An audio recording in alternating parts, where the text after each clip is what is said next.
అందరికీ నమస్కారం. ఈ రోజు మీ ముందుకు ఒక weekend home farm house venture తీసుకొచ్చాం. యాదాద్రి సన్నిధిలో వరంగల్ హైవేకి 2.5 కిలోమీటర్ల దూరంలో ప్రకృతి నిలయం పేర న్యూ విజన్ ఇన్ఫ్రా ప్రాజెక్ట్స్ వారి నుంచి అందిస్తున్న ఈ వీకెండ్ హోమ్ ప్రాజెక్ట్ లో ఈ రోజు మీకు వీకెండ్ హోమ్ గురించి చెప్పబోతున్నాం.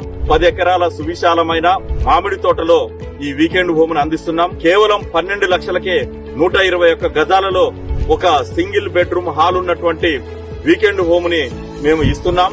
దీంట్లో మామిడి తోట, కాంపౌండ్ వాల్, సెక్యూరిటీతో పాటు ఆర్గానిక్ పద్ధతిలో ఫార్మింగ్ చేస్తున్నటువంటి కూరగాయలను ఇక్కడ కస్టమర్లకు మేము అందిస్తున్నాం. దీనితో పాటు క్లబ్ హౌస్, స్విమ్మింగ్ పూల్ సదుపాయం ఇక్కడ మీకున్నది. బీటీ రోడ్డు ఫేసింగ్ లో ఒక ఫామ్ ల్యాండ్ ఉండటం నాకు తెలిసి ఈ యాదాద్రి సన్నిధి ప్రాంతంలో మా ప్రకృతి నిలయమని ఘంటాపదంగా చెప్పగలం. కాబట్టి ఒకసారి ప్రకృతి నిలయాన్ని సందర్శించండి. మీ వీకెండ్ హోమ్ కలను సాకారం చేసుకోండి. నమస్తే.